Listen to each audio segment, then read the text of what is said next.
Hello friends, good morning. कैसे हो? How are you? Happy Makar Sankranti. आप लोग अच्छे से होगे, रिवाइज कर रहे होगे चीज़ों को। I hope you are doing well. Friends, जैसा कि आप लोग बोर्ड पे लिखा हुआ देख रहे होंगे, संघ और इसका राज्य क्षेत्र, पॉलिटी जीएस हम लोग पढ़ रहे थे। हमने आपको आर्टिकल फर्स्ट पढ़ा दिया था। आर्टिकल फर्स्ट में क्या है, संघ कैसे निर्मित होता है, कैसे नहीं, कितने प्रकार का होता है। भारत राज्यों का संघ है। संघ दो प्रकार से होता है, एक आपसी मेलजोल से, एक एकीकरण के द्वारा। जब राज्य आपसी मेलजोल से संघ का निर्माण करते हैं तो उसे फेडरेशन कहा जाता है, जो कि अमेरिका में लागू है।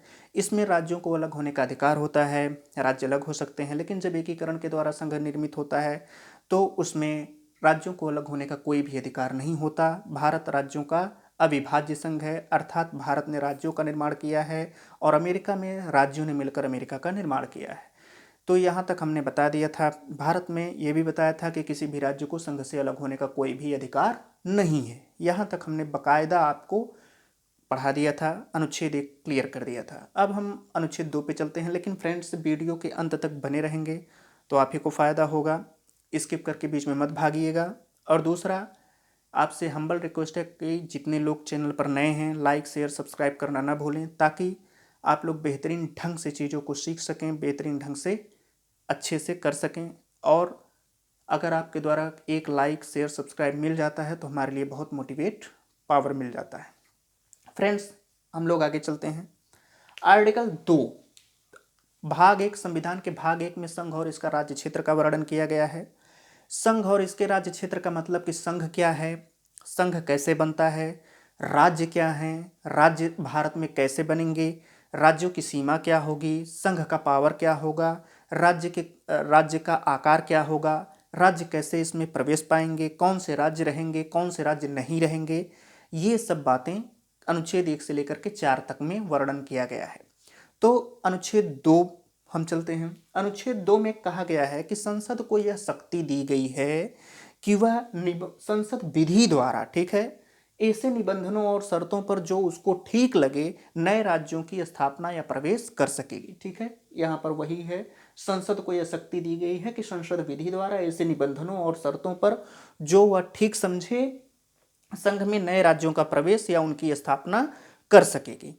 फ्रेंड्स, यह बहुत डीपली है। इसको समझने के लिए इसमें बहुत सारी टर्मिनोलॉजी है, उसको आइए देखते हैं। जैसे संसद को यह शक्ति दी गई है, यहाँ पर दो टर्मिनोलॉजी आपको समझने के लिए बहुत आवश्यक है। पहला, संसद क्या होता है। फ्रेंड्स, अभी संसद हम लोग पार्ट 2 में पढ़ेंगे, वहाँ पर बाकायदा संसद आर्टिकल 79 में बखूबी वर्णन किया गया है। तो संसद क्या है? संसद एक घर होता है। अब आप समझेंगे कि सबका घर, तो कैसा घर? एक ऐसा घर जो हमारे लिए, जनता के लिए कानून बनाता है, कानून तय करता है और लोक कल्याणकारी योजनाएं बनाता है। लेकिन फ्रेंड्स, यहाँ पर बहुत सारे कॉन्सेप्ट आपके दिमाग में उभर कर आएंगे कि क्या संसद सभी के लिए लोक कल्याणकारी योजनाएं बनाता है? नहीं। जिस देश में लोकतंत्र होता है वहां पर संसद जनता के द्वारा चुनी हुई सरकार से चलती है और जन सरकार प्रजा की भलाई के लिए कानून बनाती है, तो वही कानून जनता को फॉलो करना पड़ता है। लेकिन जिस देश में तानाशाही हो, अर्ध तानाशाही हो, लोकतंत्र ना हो, राष्ट्रपति शासन हो, अमेरिका का नहीं, तो ऐसे देशों में यहाँ पर प्रजा की भलाई को नेटिवेट कर देते हैं, निग्लेक्ट कर देते हैं, या बनाते भी हैं तो उसमें सर्वे सर्वा वही रहते हैं। तो इस हिसाब से जैसे संसद को यह शक्ति दी गई, तो संसद का मतलब होता है कि एक ऐसा कानून बनाने का घर, विधि बनाने का घर, नियम बनाने का घर, जो राजनेताओं के द्वारा हमारे लिए बनाया जाता है और उनको चुन करके हम ही भेजते हैं। तो संसद आपके माइंड में क्लियर हो जाना चाहिए एक लाइन में। संसद को यह शक्ति दी गई है। संसद को शक्ति देता कौन है? संसद क्या खुद से नैसर्गिक रूप से शक्ति पाई है, या उसको शक्ति देने वाला संस्थान कौन सा है? तो हम ही संसद को शक्ति देते हैं। अब आप कहेंगे कि हम कैसे देते हैं संसद को शक्ति? कोई बटन है दबा दिए? नहीं, हमने मिलकर के संविधान बनाया। जब हम हमने कहते हैं तो पूरे भारत की जनता, पूरे भारत की जनता ने संविधान का निर्माण किया। अब आप बोलेंगे कि भारत ने कहाँ किया? वो तो राजनेताओं के द्वारा हुआ। तो हमने राजनेताओं को चुना, यानी भारत की जनता ने राजनेताओं को चुना और राजनेताओं ने भारत की जनता की इच्छा का ख्याल रखते हुए भारत की जनता के अनुरूप संविधान निर्मित किया। और संविधान में यह शक्ति दी गई है, संविधान में संसद को शक्ति दी गई है। तो अब आपको समझ में आ रहा होगा कि संविधान में शक्ति कैसे संसद को प्राप्त किया, जनता ने कैसे संसद को शक्ति दी। ठीक है, जनता ने संविधान बनाया, संविधान ने संसद को शक्ति प्रदान की। तो संसद को यह शक्ति दी गई है कि संसद विधि द्वारा, विधि क्या होता है, विधि के बहुत सारी परिभाषाएं हैं, जब आप ला करेंगे तो पूरा वहाँ पर विधि है, लेकिन विधि का मतलब जितना आपको पढ़ना है। एक चीज़ यहाँ पर मैं आपको और क्लियर कर दूँ फ्रेंड्स, यूपीएससी की तैयारी जो भी स्टूडेंट्स कर रहे हैं, इतना याद रखें कि आपको लिमिटेशंस में पढ़ना है। अगर आपने अनलिमिटेड लगाया तो आप रिसर्चर बन जाएंगे, कंपटीशन क्वालिफाई नहीं कर पाएंगे। जैसे विधि का मतलब आपको जितनी आवश्यकता है उतना आप एकदम वेल कॉन्सेप्ट जानिए कि विधि का मतलब होता है नियम, कानून, एक ऐसा नियम जो जनता फॉलो करे, कानून, उपनियम, उपखंड, ये सब। अब विधि पर आप रिसर्च मत करने लग जाइए एक मोटी मोटी किताब लेकर के विधि क्या होती है, बहुत सारे नियम होते हैं, उसको आपने अगर आप ला कर रहे हैं तो ठीक है, लेकिन अगर आप जीएस पढ़ रहे हैं तो विधि का मतलब होता है नियम, उपनियम, कानून, अर्ध कानून, ये सब होता है, ताकि जो आपकी काम आ सके। तो संसद विधि द्वारा, संसद नियम बनाता है। ठीक है, तो संसद विधि द्वारा ऐसे निबंधनों और शर्तों पर, निबंधन और शर्त का मतलब होता है उचित अनुचित, उचित अनुचित का मतलब होता है एक सार्वभौमिक सत्य जो सबको मान्य हो, एक ऐसी शर्त जो संसद ने जो कानून बनाया है वो एक ऐसी कंडीशन पर बनाया है जो सभी को मान्य है, और शर्तों पर जो वह ठीक समझे संघ में नए राज्यों का प्रवेश या उनकी स्थापना कर सकेगी। संसद को ऐसा लगता है कि हमने जो नियम बनाया है वो एक ऐसा नियम बना सकती है कि जो नए राज्यों को प्रवेश कर सकती है, जो उसको उचित लगता है कि हाँ इस राज्य की जनता के लिए यह उचित होगा, यही नियम उचित होगा, इस राज्य के लिए ये नियम उचित होगा, वह बना सकती है। ऐसा संसद को पावर दिया गया है और यह पावर संविधान द्वारा प्रदत्त किया गया है। अब इसको और डीपली समझते हैं, यहाँ तक कोई आपको प्रॉब्लम नहीं हुई, जितनी टर्मिनोलॉजी थी मैंने समझा दिया। अब इसके आगे है संसद को यहाँ पर दो तरीके की पावर मिली हुई है। कौन कौन सी पावर? एक पावर मिली हुई है संसद नए राज्य को भारत के संघ में शामिल करें। ठीक है, अब नए वे कौन से राज्य हैं जो भारत के संघ में शामिल होना चाहते हैं, या भारत के संघ में संसद कौन से राज्यों को शामिल करना चाहती है, और दूसरा है नए राज्यों को गठन करने की शक्ति। अब यहां पर आप देखिए, जो नए राज्य को भारत के संघ में शामिल करें, इसका मतलब क्या होता है? इसका मतलब है वे राज्य जो पहले से अस्तित्व में हैं। ठीक है, अब पहले से अस्तित्व में होने का मतलब जैसे गोवा, सिक्किम, पुर्तगाल, अंडमान, दमन दीव, ये सब जो है, पांडिचेरी, ये सब तो पहले से अस्तित्व में थे। ठीक है, मेरी बात को एकदम गौर से सुनिएगा। एम लक्ष्मीकांत में इसका एग्जाम्पल नहीं दिया गया है, मैं पहले से क्लियर कर दे रहा हूं, उसको खोजने की कोशिश मत कीजिएगा। यहां पर लिखा गया है राज्य पहले से अस्तित्व में है, मतलब राज्यों का अस्तित्व तो पहले से है। अब यहां पर संसद क्या कहना चाहती है? नए राज्य को भारत में शामिल करें, भारतीय संघ में। तो जो पहले से हैं लेकिन उन पर शासन किसी और का है, जैसे गोवा हो गया, सिक्किम हो गया, दमन दीव हो गया, पांडिचेरी हो गया, और ये क्या कहते हैं, अंडमान निकोबार हो गया, ये सब राज्यों का अस्तित्व जो था पहले से था। ये पहले से ही भारतीय संघ में शामिल थे और इनका अस्तित्व भी था, लेकिन आज़ादी के बाद जो है ये इन पर शासन जो था ब्रिटिश हुकूमत का था। तो ब्रिटिश हुकूमत के शासन को समाप्त करके आप देखेंगे कि कोई राज्य 1962 में समाप्त हुआ है, कोई राज्य भारतीय संघ में 1962 में शामिल हुआ है, कोई 1987 में शामिल हुआ है, कोई सन 2000 में किसी राज्य का गठन किया गया है, कोई 1960 में। जैसे महाराष्ट्र और गुजरात को भाषाई आधार पर जब विद्रोह हुआ, भाषाई आधार पर, चूंकि महाराष्ट्र में मराठी लोग बोलते थे महाराष्ट्र में और गुजरात गुजराती बोलते थे, तो 1960 में जाकर के उनको उन दोनों पार्टों को अलग किया गया, वो एक राज्य था। अब वो पहले से, यहाँ वही उदाहरण है, राज्य पहले से अस्तित्व में थे लेकिन वो नए राज्य बना दिया गया, एक महाराष्ट्र बना दिया गया, एक गुजरात बना दिया गया। इसी तरीके से सिक्किम था, इसी तरीके से गोवा था। तो इन सब ये राज्यों का अस्तित्व जो था वो पहले से था और पहले से ये भारतीय संघ में थे, लेकिन इन पर शासन किसी और का था, या शासन अगर नहीं था तो वो किसी और तरीके से वहाँ पर विद्रोह होते थे, संघर्ष होते थे, तो उनको नए राज्य में गठन कर दिया गया, भारत के संघ में शामिल कर दिया गया। अब दूसरा क्या है, नए राज्यों को गठन करने की शक्ति। नए राज्य को गठन करने की शक्ति, इसमें कहा गया है कि वे राज्य जो भारतीय संघ के हिस्से नहीं है, मतलब वो भारतीय संघ के हिस्से नहीं थे, वो भारत के जितना राजनीतिक मानचित्रण होता है, जितना उसका भौगोलिक एरिया है, जितना भौगोल क्षेत्र है, वो क्या है, भारतीय संघ के हिस्से में वे नहीं है। इसमें आप सीधे सीधे एक लाइन में समझ लीजिए कि विदेशी राज्य, भारत भविष्य में जो कोई विदेशी राज्यों को अर्जित करे या विदेशी भूभाग को अर्जित करे। एग्जाम्पल के तौर पर सन 2015 में भारत बांग्लादेश में जो भूमि का आदान प्रदान हुआ, भारत का कुछ एरिया बांग्लादेश में गया भूमि को लेकर के, बांग्लादेश का कुछ एरिया आया, तो उसके तरीके से जो विदेशी भूभाग, जैसे जैसे मान लीजिए कि बलूचिस्तान है, अब बलूचिस्तान में विद्रोह हो रहा है, अब भारत भी ताक में है, ऐसा नहीं है कि बलूचिस्तान में विद्रोह वो पाकिस्तान के अंतर्गत आता है। अब बलूचिस्तान की जनता इतना ज़्यादा त्रस्त है वहाँ के शासन से, अब भारत अगर बलूचिस्तान को अपने अधीन कर लेता है या किसी तरीके से प्रक्रिया द्वारा सार्वभौमिक तरीके से, यानी कि विश्व के द्वारा भी, और भारत अगर उसको मान्यता दे देता है, भारत के पक्ष में बलूचिस्तान आ जाता है, या भारत किसी तरीके से बलूचिस्तान पर अधिकार कर लेता है, तो ये वही है कि नए राज्य का गठन करने की जो शक्ति यहाँ पर जो है वो, क्योंकि बलूचिस्तान भारतीय संघ का हिस्सा नहीं है, हाँ प्राचीन इतिहास में कभी था वो बात अलग है, अभी वर्तमान में नहीं है, तो उनका प्रवेश और गठन से संबंधित शक्ति ये है। ये विदेशी भूभाग के अर्जन से है, और ये जो पहले से हैं उनके अर्जन से है।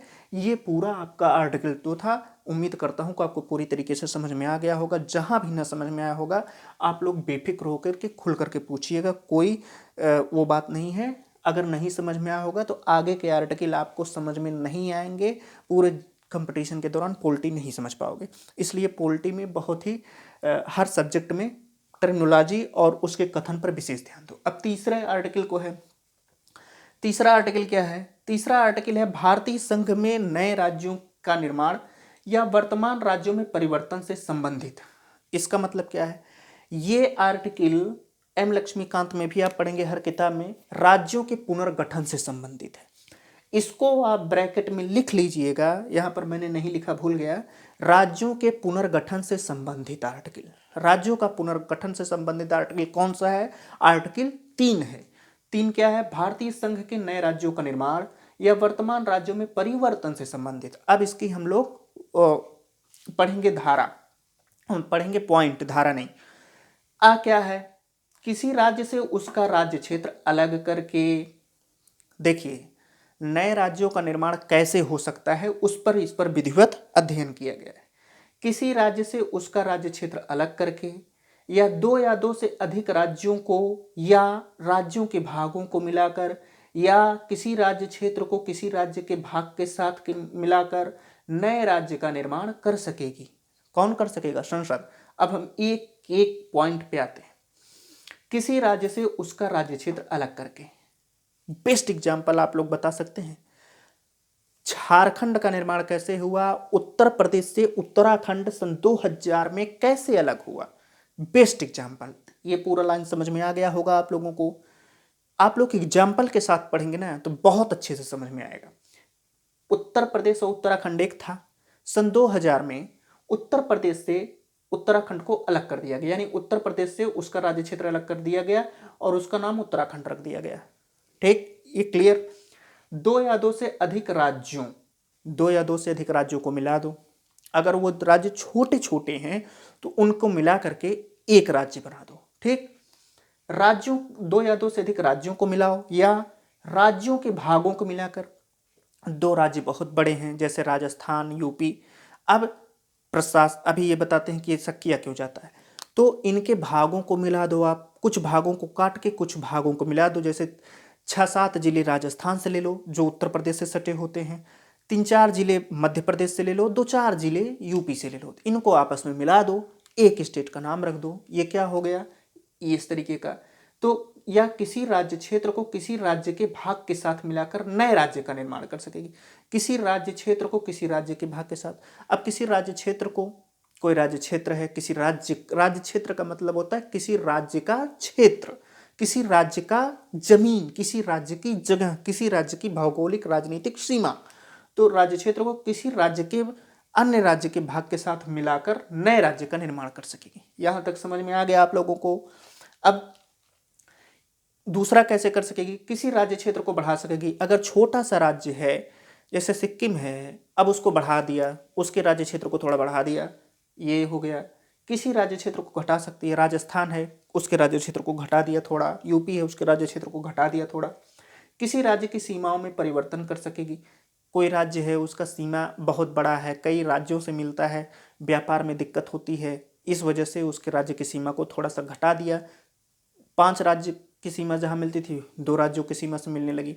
तो इस तरीके से बन सकता है। यानी कहने का मतलब कि राज्य का निर्माण जितनी विधियों से संभव हो सकता है उतनी विधियों से संसद राज्य का निर्माण कर सकती है। जितनी भी आपको यहाँ पर युक्ति लगानी हो, जितना भी नियम आपको लिखना हो कि संसद कैसे राज्य का निर्माण कर सकती है, आप खुद सोचो। या तो 2 राज्यों को मिलाकर करेगी, या तो 3 राज्यों को मिलाकर के करेगी, या तो राज्य की सीमा घटा के करेगी, या तो राज्य की सीमा को बढ़ा करके करेगी, या तो राज्य की सीमा में परिवर्तन करके करेगी, या 2 राज्यों के एक भाग को काट करके किसी अन्य राज्य में मिला देगी। मतलब आप जितना घर पे रफ लेकर के बैठना और जितनी युक्ति हो, मैं सच बता रहा हूँ, दिमाग खोलने का तरीका जितनी युक्ति हो लिखते चले जाओ, लिखते चले जाओ, फिर इस पॉइंट को आप मिला लो, वहां से कंक्लूजन मिल जाएगा। ये आर्टिकल आपका तैयार हो गया। ठीक है, ये आपको मैं बता रहा हूं आर्टिकल तैयार करने का तरीका। अब यहां तक हो गया। इसके अलावा अंग में है किसी राज्य के नाम में परिवर्तन कर सकेगी। राज्य के नाम में परिवर्तन संसद मनमाफिक तरीके से चाहे जो कर सकती है, ये भी मनमाफिक तरीके से कर सकती है। जैसे 1950 में उत्तर प्रदेश का नाम संयुक्त प्रांत था, संयुक्त प्रांत का नाम 1950 में था, 1950 तक था, उसको बदल करके 1950 में उत्तर प्रदेश रखा गया। अब मद्रास 1969 तक था, मतलब 1969 तक मद्रास नाम था, जो अब तमिलनाडु है। ठीक है, 19 मद्रास का नाम 1969 में चेंज करके तमिलनाडु रखा गया। उड़ीसा 2011 में बदल करके ओडिशा रखा गया। इस तरीके से राज्य संसद राज्य के साथ कुछ भी कर सकता है, वह फ्री है, उसके लिए कोई बाध्यता नहीं है। यहाँ पर संसद एक अद्वितीय पावर रखता है, एक यूनिक पावर रखता है। क्यों? क्योंकि संसद को संविधान ने ये पावर रख दिया है कि संसद राज्य के साथ कुछ भी कर सकता है। उसकी सीमा घटा दिया, सीमा बढ़ा दिया, आकार घटा दिया, आकार कम कर दिया, उसके आकार को अन्य राज्य के साथ जोड़ दिया, कई राज्यों को मिलाकर के एक कर दिया, किसी राज्य के अस्तित्व को ही समाप्त कर दिया। यहां तक संसद को पावर दे रखा है, लेकिन उसके लिए कुछ कंडीशंस होती हैं। अब उन कंडीशनों पे आते हैं, अब और डीपली इस आर्टिकल में जाते हैं। ये सब करने के लिए, अर्थात जो राज्यों का पुनर्गठन का नियम है, राज्यों का पुनर्गठन से संबंधित जो प्रावधान है, उसके लिए संसद में 2 तरीके की शर्तें प्रदान की गई हैं, 2 तरीके का प्रावधान किया गया, 2 शर्तें। जैसे उपरोक्त परिवर्तन, यानी ये सब परिवर्तन, उपरोक्त परिवर्तन से संबंधित कोई भी विधेयक, यहाँ पर एम लक्ष्मीकांत पढ़ेंगे तो यहाँ पर अध्यादेश लिखा हुआ है, मैं अभी से बता दे रहा हूँ, ये विधेयक है, यहाँ पर एम लक्ष्मीकांत अध्यादेश लिखा गया है। बेयर एक्ट पढ़ेंगे तो विधेयक लिखा गया होगा, एनसीईआरटी पढ़ेंगे तो विधेयक लिखा गया होगा, और रूपा मंगलानी पढ़ेंगे तो अध्यादेश और विधेयक आप लिखा गया होगा। लेकिन दोनों का मतलब एक ही है, ये कन्फ्यूज मत होइएगा। अध्यादेश को समझाते हैं, अध्यादेश एम लक्ष्मीकांत में जो दिया गया है उसका मतलब क्या है वो भी बताते हैं।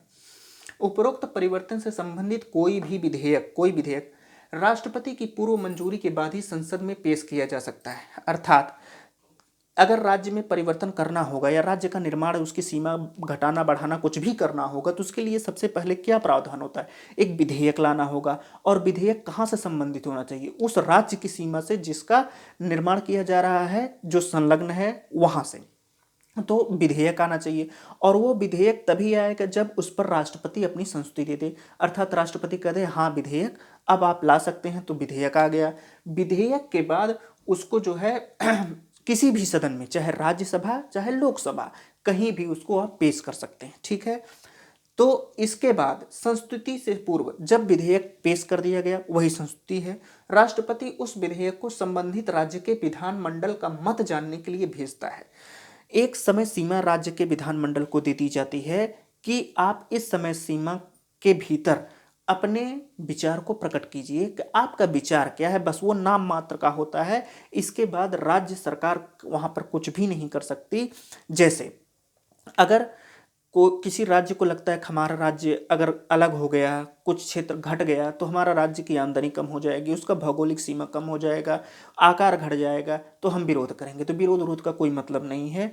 वहाँ पर सीधा सीधा आप नाम जान लीजिए कि राज्य सरकार वहाँ पर कुछ भी नहीं कर सकती है, केवल हाँ नाम है। अगर हाँ कर दिया तब भी ठीक, नहीं कर दिया कि हम आप इस विचार से या केंद्र सरकार या संघ सरकार के इस कदम से संतुष्ट नहीं है, तो कोई मतलब नहीं, वो फाइल वैसे वैसे पड़ी रह जाएगी, उसका कोई प्रावधान नहीं है, कोई मतलब नहीं है। राष्ट्रपति मत जानने के लिए बाध्य नहीं है, स्वीकार अस्वीकार सुनने के लिए वो नहीं बैठा है, वो नहीं बाध्य, ठीक है। तो वो एक प्रोसेस होता है, वो अपना प्रोसेस करता है। तो संस्तुति से पूर्व राष्ट्रपति उस विधेयक को संबंधित राज्य के विधानमंडल का मत जानने के लिए भेज देता है। राष्ट्रपति मत मानने के लिए बाध्य नहीं है। भले ही मत समय पर आ गया, भले ही उसका मत जो है क्या हो, समय पर आ गया हो, उस मत को जानने के लिए कोई नहीं कर सकता। अब मैं जो आपको बता रहा था, यहाँ पर कोई विधेयक की जगह एम लक्ष्मीकांत में अध्यादेश लिखा हुआ है, अर्थात परिवर्तन से संबंधित कोई अध्यादेश। अब अध्यादेश कौन पारित करता है? राष्ट्रपति ही पारित करता है, ठीक है। आर्टिकल 123 के तहत राष्ट्रपति अध्यादेश लाता है। अध्यादेश कब आता है? जब संसद की दोनों सदनों में से एक सदन न चलता हो, 17 वकास हो, तब जाकर के राष्ट्रपति अध्यादेश लाता है। अध्यादेश के पीछे शक्ति किसकी होती है? मंत्रिपरिषद की, ठीक है। तो अध्यादेश कहिए चाहे विधेयक कहिए, तो अध्यादेश का मतलब वही था कि राष्ट्रपति अगर अध्यादेश लाता है तो राष्ट्रपति पूर्व मंजूरी। यहाँ थोड़ा अटपटा आप लोगों को लग रहा होगा कि अगर राष्ट्र यहाँ पर अध्यादेश लिख उठा तो अध्यादेश राष्ट्रपति की पूर्व मंजूरी के बाद, अर्थात अध्यादेश राष्ट्रपति भी लाए और खुद लाने से पहले वो अपनी पूर्व मंजूरी भी ले, तो ऐसा कहाँ पॉसिबल है? पॉसिबल है। तो यहाँ पर उसको सिंपल बनाने के लिए विधेयक लिख दिया गया है। अध्यादेश भी लिख सकते हो, लेकिन वो थोड़ा आपको दिमाग लगाना पड़ेगा कि उसके उसके उसके पीछे आपको पूरा टर्मिनोलॉजी समझनी पड़ेगी, पूरा बैकग्राउंड में जाना पड़ेगा अध्यादेश के, इसीलिए यहाँ पर विधेयक मैंने लिख दिया। अध्यादेश भी क्या होता है वो अब आपको समझ में आ गया होगा। मतलब अध्यादेश अगर यहाँ पर लिखा है तो गलत नहीं है। अध्यादेश राष्ट्रपति की पूर्व मंजूरी से आता है, राष्ट्रपति ही जारी करता है अध्यादेश। जब संसद का 17वां हो या एक सदन सदन में न चलता हो, 123 के तहत जारी करता है। दूसरा, मंत्रिपरिषद जब राष्ट्रपति को कहता है अध्यादेश लाने के लिए, तब वो लाता है, ठीक है। तो इस तरीके का कानून विधेयक ये शर्त है संविधान की या संसद की। अब इसके अलावा संसद अपने अनुसार भारत का राजनीतिक मानचित्रण का पुनर्निर्धारण कर सकता है। जब 1950 का दौर आया, 1956 का दौर आया, तो तमाम विद्रोह हो रहे थे, भाषाई आधार पर अलग, और जो देसी रियासतें थी वो अलग विद्रोह कर रही थी।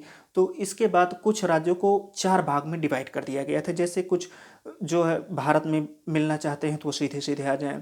हैदराबाद को जो है पुलिस के द्वारा किया गया, कुछ को जनमत के द्वारा किया गया, कश्मीर को विलय पत्र के द्वारा किया गया। तो इस हिसाब से इसके बाद भी भारत का मानचित्रण सही नहीं हो सका।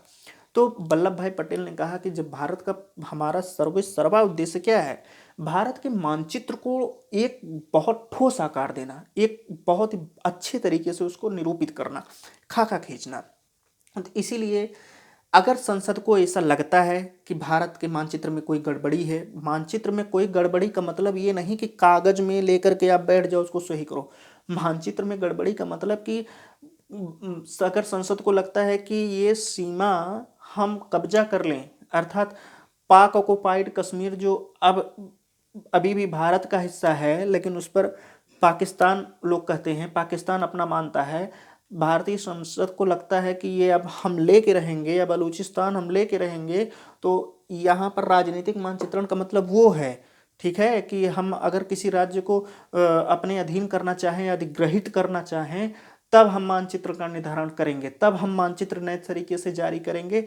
वो मानचित्रण निर्धारण है, ये कागजी मानचित्रण नहीं है जो आपने कागज पर भारत का मानचित्रण खींच दिया, उसका यहाँ पर मतलब नहीं है। इसका मतलब ये है जो मैंने बताया। तो चौथा, संघ सरकार राज्य सरकार को समाप्त कर सकती है जबकि राज्य सरकार नहीं। ये बहुत इंपॉर्टेंट है, ये मैं अलग से एक टॉपिक लूँगा। हुआ क्या कि ये जब प्रावधान किया गया तो बेरूबारी यूनियन आपने 1960 में सुना होगा, पढ़ रहे होंगे, कई बच्चे जानते होंगे। संघ सरकार राज्य सरकार को समाप्त कर सकती है। संघ सरकार को अगर ऐसा लगता है कि राज्य सरकार बहुत ही मतलब प्रशासनिक आर्थिक दृष्टिकोण से उचित नहीं है, तो इसको हम समाप्त कर दें तो वो कर सकती है। लेकिन ऐसा इस तरीके से नहीं कर सकती, उसके लिए उसको अनुच्छेद 368 में संशोधन करके कर सकता है। कैसे? जब 1960 में बेरोबारी यूनियन आया था तो उस समय यही प्रश्न राष्ट्रपति के पास भेजा गया था जानने के लिए कि क्या संविधान को यह क्या संसद को यह शक्ति दे दिया गया है कि संविधान जो संसद जो है राज्य को समाप्त कर दे, राज्य को समाप्त करके किसी को दे सकती है, किसी अन्य विदेशी राज्य को दे सकती है। तो राष्ट्र उच्चतम न्यायालय ने निर्देश दिया कि संविधान ने संसद को यह पावर नहीं दिया है या संसद को यह शक्ति नहीं है कि संसद किसी राज्य के अस्तित्व को समाप्त करके उसे विदेशी राज्य को सौंप दे, यह संसद को शक्ति नहीं है। हाँ, इसे वह संविधान संशोधन 368 में के तहत कर सकती है। तो अनुच्छेद 368 में संशोधन किया गया, उस क्षेत्र को पाकिस्तान को दे दिया गया 1960 में। तो ये जो है ये अनुच्छेद 368 में आप संशोधन करके कर सकते हैं, लेकिन इस तरीके से नहीं कि वो विदेशी राज्य को समाप्त कर दें, उसके लिए प्रावधान है, वो 368 में आप कर सकते हैं। संसद को राज्य में कुछ भी परिवर्तन करने के लिए अनुमति नहीं है। ये जो है ये वाला पॉइंट, ठीक है, संघ सरकार राज्य सरकार को समाप्त कर सकती है। ये अविभाज्य राज्य का संघ, ठीक है, राज्यों का अविभाज्य संघ का उदाहरण है। जब आप मेंस लिखेंगे या फिर अन्य जगह पर कोई भी एग्जाम्पल डालेंगे तो ये पॉइंट आप जरूर डाल दीजिएगा, वहाँ पर एग्जाम्पल भी लिख दीजिएगा कि भारत का संघ राज्यों का अविभाज्य संघ है। तो यही आपको साबित करता है, क्यों, ये सब उदाहरण आपको साबित करता है, क्यों, क्योंकि संसद को राज्य में कुछ भी परिवर्तन करने के लिए राज्य की अनुमति नहीं चाहिए। जब राज्य की अनुमति ही नहीं चाहिए तो राज्य विभाजित कर ही नहीं सकते, तो सर्वेसर्वा केंद्र हो गया, और जब केंद्र हो गया तो राज्य में कुछ भी कर सकता है। ऐसी शक्ति उसको संविधान ने प्रदान कर रखी है संसद के थ्रू। तो इस हिसाब से ये पूरा बहुत डीपली हमने आपको पूरा एक टर्मिनोलॉजी समझाया। अब अनुच्छेद 4 क्या है? अनुच्छेद 2 और अनुच्छेद 3 के अंतर्गत किया गया कोई भी प्रावधान या कार्य अनुच्छेद 368 के अंतर्गत संशोधन नहीं माना जाएगा। अनुच्छेद 3 और 4 के अंतर्गत जो भी 2 और 3 के अंतर्गत जो कोई भी कार्य करेगा उसको अनुच्छेद 4 के अंतर्गत संशोधन नहीं माना जाएगा, मतलब वो फ्री है, कुछ भी कर सकता है। तो ऐसा वह कब कर सकती है? ऐसा सामान्य बहुमत और साधारण विधायी कार्य से कर सकती है। सामान्य बहुमत क्या होता है, साधारण विधायी कार्य क्या होता है, ये सब हम नेक्स्ट लेक्चर में आपको समझाएंगे। तो ये सब पूरा हमने आपको एक बहुत ही बेहतरीन ढंग से आपको क्लियरिटी दी। अब इसके आगे मैं एक लाइन में आपको बता दूं कि ये समझ लीजिए कि आर्टिकल फर्स्ट क्या है? भारतीय राज्यों का संघ, भारत जो कि राज्यों का संघ है, वो हमने परसों ही बता दिया था।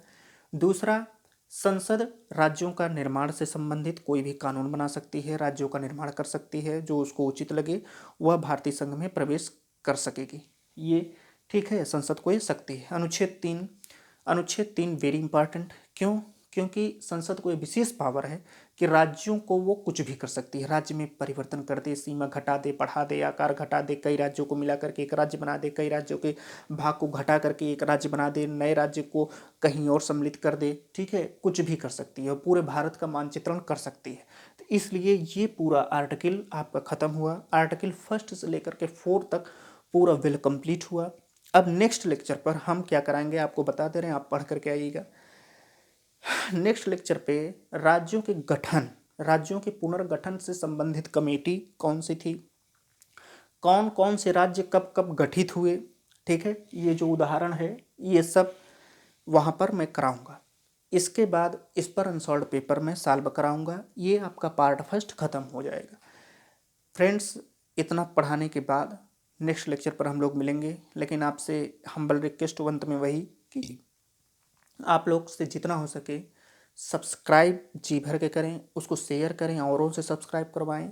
जहाँ कोई कमी आपको इस लेक्चर में लगती हो वो आप बेहिचक खुल करके बताएं। आपको जो कोई टर्मिनोलॉजी इस लेक्चर में लगती हो कि समझ में नहीं आया है या मैंने कम उस पर टाइम दिया है, आप बिल्कुल खुल करके बताएं, ओपन माइंड से बताएं। इसके अलावा जिस भी सब्जेक्ट में आपको कोई चीज़ नहीं समझ में आती, जीएस के पॉलिटी पढ़ा रहे हैं तो पॉलिटी से, history, geography, economy, environment, ecology, history, कुछ भी नहीं समझ में आ रहा है तो वो आप कमेंट बॉक्स में लिख करके बेहिचक पूछ सकते हैं। A lot of thanks friends, मिलते हैं नेक्स्ट लेक्चर पे।